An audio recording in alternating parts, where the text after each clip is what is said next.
Hello everyone, आज के इस वीडियो में हम जानेंगे बीए थर्ड ईयर का शिक्षा शास्त्र जो कि पेपर 3 है। और पेपर 3 का जो नाम है वो आपको जानना बहुत ज़रूरी है, वो है शिक्षा दर्शन एवं शिक्षा शास्त्री। इसी से हमने 10 महत्वपूर्ण प्रश्न लिए हैं, जो कि इसी वीडियो में आपको 10 प्रश्नों का आंसर भी मिलेगा। तो आज का वीडियो बहुत ही खास होने वाला है। तो आपको बस क्या करना है कि आपको वीडियो को लास्ट तक देखना है। लास्ट तक देखेंगे तो आपको 10 प्रश्न बहुत अच्छे से समझ में आ जाएगा और याद भी आ जाएगा। अगर एग्जाम में क्वेश्चन आएगा तो आप बहुत अच्छे से लिख पाएंगे। तो चलिए बिना देर के वीडियो को स्टार्ट करते हैं और देखते हैं सबसे पहले हम 10 प्रश्नों के वो कौन कौन से प्रश्न है। तो पहला प्रश्न है कि प्रयोजनवाद एवं विद्यालय पर प्रकाश डालिए। दूसरा है कि आदर्शवाद क्या है। तीसरा है मंटेसरी के विद्यालय की अवधारणा का वर्णन कीजिए। चौथा है अर्थातवादी शिक्षा को परिभाषित कीजिए। पांचवा है प्रकृतिवाद के दोष लिखिए। छठवां है कि प्लेटो का शिक्षा संबंधी पाठ्यक्रम। सातवां है कि विनोबा जी ने शिक्षा के क्या उद्देश्य बताए हैं। आठवां है कि श्री अरविंद के शैक्षिक सिद्धांत बताइए। नौवां है कि दयानंद सरस्वती के स्त्री शिक्षा विषयक विचार समझाइए। 10वां है कि शांति निकेतन की प्रमुख विशेषताएं क्या है। तो ये रहा 10 महत्वपूर्ण प्रश्न जिसका इस वीडियो में हम जानने वाले हैं आंसर के साथ। तो चलिए हम पहले प्रश्न से स्टार्ट करते हैं। तो पहला प्रश्न, जैसे कि आप स्क्रीन पर देख पा रहे होंगे, पहला प्रश्न है कि प्रयोजनवाद एवं विद्यालय पर प्रकाश डालिए। तो इसका उत्तर है जो डीवी जो है इनके द्वारा, इनका कहना है कि जो प्रयोजनवादी जो विद्यालय है वो एक प्रकार से प्रयोगशाला है। विद्यालय बच्चों के लिए जीवित प्रयोगशालाएं होनी चाहिए, जहाँ की वास्तविक सामाजिक परिस्थितियों के बीच में वो कार्य करे, वो उसका निरीक्षण करे, अनुभव करे और अपने आदर्श की वो खोज करे। डीवी के अनुसार अच्छे विद्यालय वो है जहाँ की नैतिक शिक्षा आदेशों के रूप में नहीं दी जाती, बल्कि सामाजिक क्रियाओं के आधार पर दी जाती है।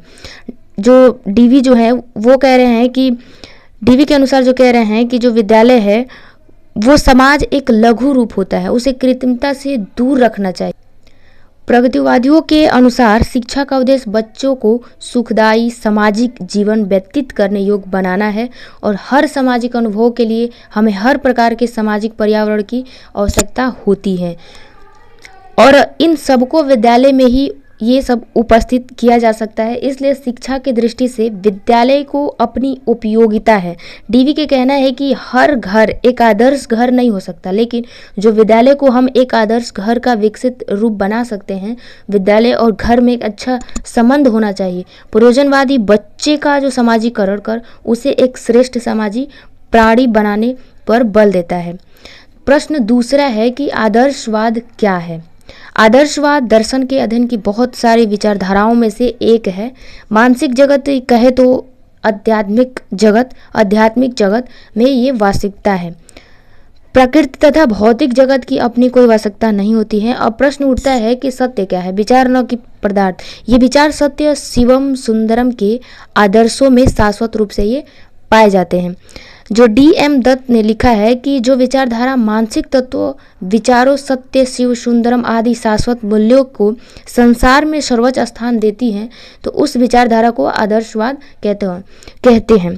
तो अब आप सोच रहे होंगे कि ये सत्य शिवम सुंदरम का अर्थ क्या होता है।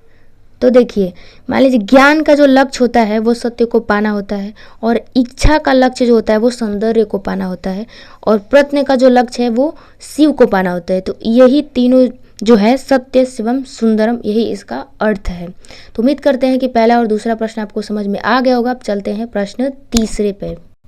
प्रश्न तीसरा है कि मंटेसरी के विद्यालय की अवधारणा का वर्णन कीजिए। उत्तर है कि मंटेसरी विद्यालय में 3 वर्ष से 7 वर्ष तक के जो बालक हैं वो शिक्षा ग्रहण करते हैं, और इसमें बालक को खेल द्वारा शिक्षा दी जाती है, खेल खेल में शिक्षा दी जाती है।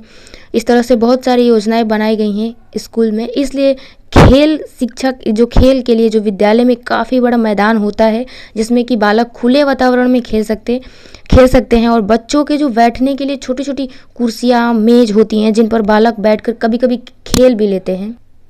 मैदान में कुछ कंबल बिछा दिए जाते हैं जिन पर बालक बैठकर बालक खेलते हैं। चाय पीने के लिए छोटे छोटे कप प्लेट होते हैं। टी पाट से बच्चे चाय परोसते हैं और इतनी सावधानी से बरतते हैं कि जरा भी चाय नहीं गिरती है। विद्यालय में एक प्रकार का एक बड़ा कैमरा और कई छोटे छोटे कमरे भी होते हैं, और बड़े कमरे में पढ़ाई होती है और छोटे छोटे जो कमरे होते हैं उनमें खाना बनाने, व्यायाम आदि होते हैं। विद्यालय में सभी सामान बच्चों की सुविधा के अनुसार इकट्ठा रहता है और इकट्ठा किया भी जाता है। सभी चीज़ छोटे छोटे रहती हैं ताकि बच्चों को इधर उधर सामान को उठाकर ले जा सके।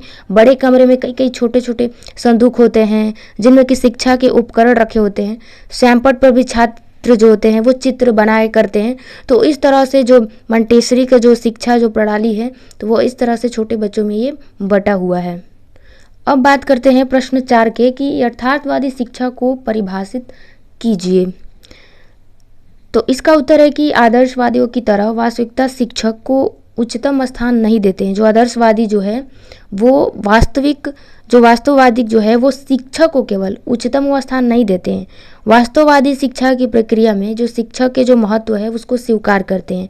वास्तविक विधियों का जो विश्वास है कि जो अध्यापक हैं वो बच्चे के सामने वस्तुओं के वास्तविक रूप को दिखाते हैं, ठीक है, और उन्हें निरीक्षण एवं अनुभव करने की जो निर्णय लेने की जो मौका देते हैं, और यही ज्ञान वास्तविक ज्ञान होता है। और वो आशा करते हैं कि हर अध्यापक जो है वो जानना चाहिए कि उसे बच्चों को किस समय क्या, कितना और कैसे पढ़ना है, और इसके लिए वो अध्यापक के प्रशिक्षण पर अधिक बल देते हैं क्योंकि उचित शिक्षा ही उचित मार्गदर्शन करा सकता है। उम्मीद करते हैं आपको प्रश्न 4 भी समझ में आ गया होगा। आपको सब एग्जाम में अगर पूछ दे, कोई भी क्वेश्चन में से पूछ दे, तो जितना मैं लिखी हूँ उतना बस आप लिख देते हैं तो आपको पूरे पूरे नंबर मिलेंगे। तो चलिए हम चलते हैं प्रश्न 5वें पे। प्रश्न 5वां है कि प्राकृतवाद के दोष लिखिए। तो इसका उत्तर है कैसे, हेडिंग दे के लिखना है कि पहले तो देना है आपको कि प्राकृतवाद के दोष। तो जिन कमियों के कारण प्राकृतवादों की आलोचना की जाती है वो निम्नलिखित है। उसके बाद से पहला देखिए, पहला क्या कमी है, पहला कि उद्देश्य एकांगी तथा असंतोषजनक है। ठीक, मतलब एकांगी मतलब कहे तो एक तरफ, जैसे कि देखिए कि प्राकृतवाद जो है वो शिक्षा के उद्देश्य प्राकृत में ढूंढते हैं, जबकि कि उनका प्राकृतिक में मिलना कठिन है, मिल ही नहीं सकता। यदि बालक को स्वतंत्र रूप से छोड़ दिया जाए, जैसे स्वतंत्र रूप से जैसे छोड़ दिया जाए तो वो प्राकृतिकवाद कहते हैं कि तो शिक्षा के संबंध में कुछ भी ज्ञान प्राप्त नहीं कर सकता है। इस दशा में वो मनुष्य बनने के स्थान पर वो सीधे पशु अवश्य बन जाएगा। तो ये पहला पॉइंट है, इसका कमी है प्राकृतिकवाद में कि अगर बच्चों को या किसी को भी हम स्वतंत्र रूप से छोड़ दें तो फिर वो मनुष्य नहीं बल्कि पशु के समान वो बन सकता है। और प्रश्न दूसरा पॉइंट जो है प्राकृतिकवाद के दोष में कि केवल वर्तमान उपयोगिता पर बल देना। ठीक है, मतलब भविष्य में क्या होगा ये इस पे बल नहीं दिया जाता, बल्कि बस वर्तमान में इसका बल देना है। तो प्राकृतिकवाद ज्ञान, संस्कृति और आध्यात्मिक का कोई महत्व नहीं देता है। बालक को केवल वही बातें सीखने की आवश्यकता समझी जाती है जो उसके जीविका मतलब अपना जीवन को आगे चल के चला सके, उसमें सहायक हो, बस उतनी शिक्षा उसमें दी जाती है। तो प्राकृतिकवाद में ये एक बहुत बड़ा दोष है। तीसरा ये है कि अनियंत्रितता स्वतंत्रता। प्राकृतिकवाद में स्वतंत्रता पर आवश्यकता से अधिक बल दिया गया है। सीमा से बाहर की स्वतंत्रता के खतरे से खाली नहीं होता है, वो अनेक दुष्परिणामों को जन्म देती है। जिस तरह से वो चोर या बहुत सारे इलीगल जो सोर्स है जो काम वो करना स्टार्ट करेगा। तो ये रहा ये तीनों जो पॉइंट है प्राकृतिकवाद के, ये बहुत बड़े दोष हैं। पहला है कि उद्देश्य एकांगी तथा असंतोषजनक है, और दूसरा है कि केवल वर्तमान उपयोगिता पर बल देना, फ्यूचर को ना सोचना। तीसरा है कि अनियंत्रितता स्वतंत्रता। तो उम्मीद करते हैं प्रश्न 5वां भी आपको समझ में आ गया होगा।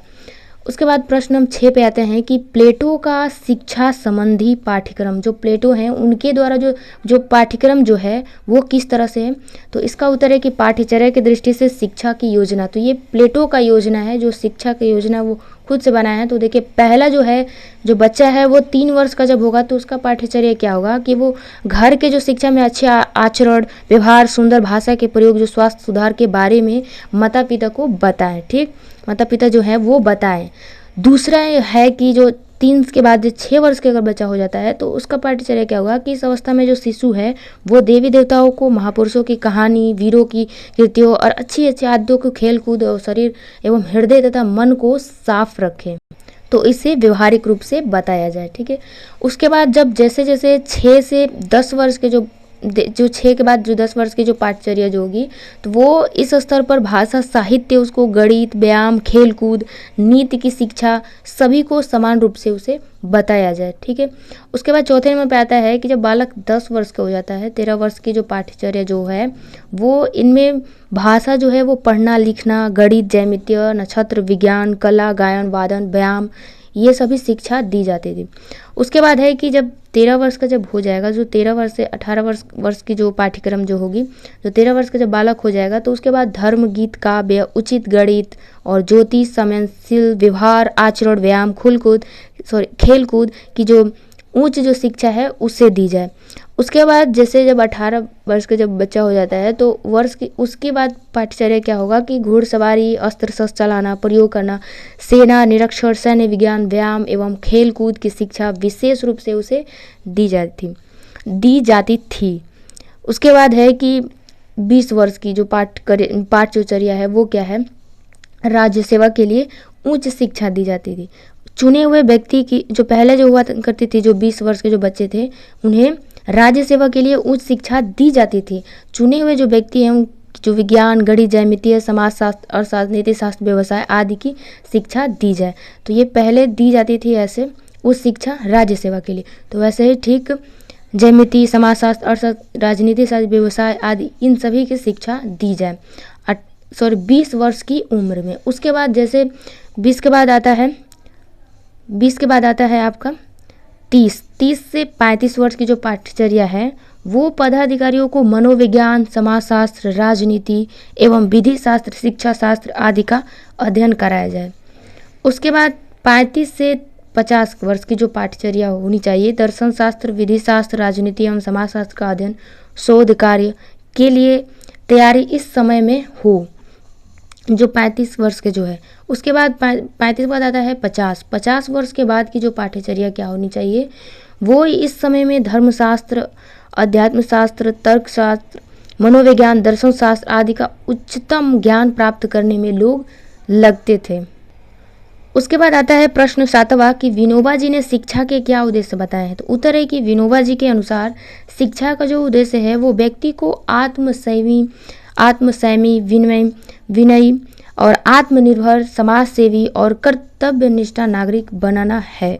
विनोबा जी के शब्दों में हमें मानव का पूर्ण गुण विकास अपेक्षित है। शिक्षा का काम हमारे जीवन को अधिक से अधिक प्रकृति के निकट लाना होना चाहिए, क्योंकि जो कुदरत के जो साथ जितना ज़्यादा संपर्क होगा उतना जीवन ही संपन्न होगा हमारा, और कुदरत जितना अलग रहेंगे उतने हम कम नसीब साबित होंगे। यह बुनियादी सिद्धांत है, और इसका मतलब यह है कि जो सारी शिक्षा को किसी न किसी रूप में कृषि से जोड़े रखना चाहिए। विनोबा जी की स्पष्ट मत है कि एक भी व्यक्ति खेती से अलग रहेगा तो उसका जीवन जो है वो अपूर्ण रहेगा। जो उसका जीवन है वो अपूर्ण रहेगा, मतलब भरा नहीं रहेगा, और उतनी मात्रा में जीवन का आनंद घटेगा तो देश या समाज खेती से हट जाएगा और उसका धीरे धीरे अपकर्ष होगा, मतलब ह्रास होगा, कमी होगा। तो उम्मीद करते हैं प्रश्न 8वां भी आपको समझ में आ गया होगा। अब बात करते हैं हम प्रश्न 8वें का कि श्री अरविंद के शैक्षिक सिद्धांत बताइए। तो इसका उत्तर है, हेडिंग देना है कि नवीन शिक्षा के सिद्धांत। श्री अरविंद के शैक्षिक सिद्धांत बताइए। तो नवीन शिक्षा के सिद्धांत ये दिए हुए हैं। तो पहले में आता है कि इनके अरविंद जी के हिसाब से जो शिक्षा के जो नवीनतम शिक्षा के सिद्धांत है वो पहले में आता है कि शिक्षा बालकों को मातृभाषा के माध्यम से दी जानी चाहिए। ठीक है, बहुत अच्छी बात है। दूसरा है कि शिक्षा द्वारा महत्वपूर्ण कार्य किए जाने चाहिए यथा, और बालक की जो अंतर्निहित शक्तियों का विकास करना चाहिए। जो भी अंदर बालक के, हर बालक के अंदर एक अलग अलग क्वालिटी होती है, तो उसके जो भी अंतर जिसमें उसकी रुचि होती है उसको विकास करना चाहिए। उसके बाद है कि बालक की शारीरिक शुद्धि करना चाहिए। उसके बाद ग है कि बालक की चेतना का विकास करना चाहिए। घ है कि मानव की अंतःकरण का विकास करना चाहिए। अंग है कि बालक के ज्ञानेंद्रियों का प्रशिक्षित करना चाहिए। च है कि बालक को पूर्ण मानव बनने में सहायता करना चाहिए। छ है कि बालक के दृष्टि को धार्मिक बनाने में प्रयास करना। जो है कि ब्रह्मचर्य के सिद्धांत पर आधारित होकर बालक को संयमी बना। तो ये अरविंद जी का ये नवीन शिक्षा सिद्धांत है। तो उम्मीद करते हैं प्रश्न 8वां भी आपको समझ में आ गया होगा। अब चलिए हम चलते हैं प्रश्न 9 पे कि दयानंद सरस्वती के स्त्री शिक्षा विषयक विचार समझाइए।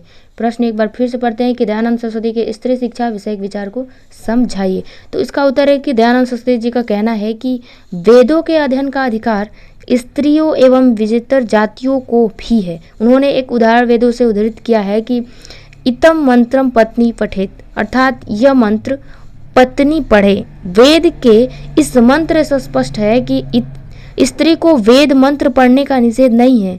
बालिकाओं को भी ब्रह्मचर्य व्रत का पालन करते हुए शिक्षा करनी चाहिए। स्वामी जी के अनुसार स्त्रियों को व्यवसायिक शिक्षा और शूद्र वर्ण की स्त्रियों को पाक विद्या की शिक्षा देना चाहिए। स्त्रियों को भी पुरुषों की भांति व्याकरण, वैदिक शास्त्र, गणित एवं शिल्प विज्ञान का अध्ययन करना चाहिए। तो ये दयानंद सरस्वती जी की स्त्री के लिए, केवल स्त्री शिक्षा पे ये बल दिए हैं। उनका एक पर्सनल कहे तो विचार है जो दयानंद सरस्वती जी का। तो उम्मीद करते हैं प्रश्न 9 भी आपको अच्छे से समझ में आ गया होगा। अब चलिए इस वीडियो को हम लास्ट प्रश्न पे चलते हैं, प्रश्न 10 के पास। तो प्रश्न 10 ये रहा यहाँ पे कि शांति निकेतन की प्रमुख विशेषता क्या है। तो इसका उत्तर है कि शांति निकेतन की प्रमुख विशेषताएं निम्नलिखित है। तो इसमें पहला जो है कि भारतीय छाप लेकर विश्व का ज्ञान करना, जो भारत के जो छाप है उसको लेकर विश्व का ज्ञान करना। दूसरा है कि किसी विभाग में प्रवेश लेकर अन्य विभाग की शिक्षा को भी निःशुल्क लेना। तीसरा है कि नियमित और आकस्मिक सभी प्रकार के विद्यार्थियों को सुविधा मिलना। उसके बाद है चौथा कि गुरु शिष्य का भारतीय परंपरावादी संबंध होना। उसके बाद है पांचवा कि आयु के अनुसार अलग अलग छात्रावास होना। उसके बाद 6 है कि मुक्त वातावरण में कक्षाएं होना। उसके बाद 7वां है कि रुचि, इच्छा, योग्यता के अनुसार विषय का चुनाव होना। तो ये शांति निकेतन की प्रमुख विशेषताएं हैं जो कि 7 हैं। तो इन 7 को आप अच्छे से रट लीजिएगा। तो उम्मीद करते हैं आज का वीडियो आपको बहुत ही पसंद आएगा। अगर पसंद आया होगा तो वीडियो को लाइक, कमेंट, शेयर करना ना भूलें। तो चलिए मिलते हैं नेक्स्ट वीडियो में, तब तक के लिए जय हिंद।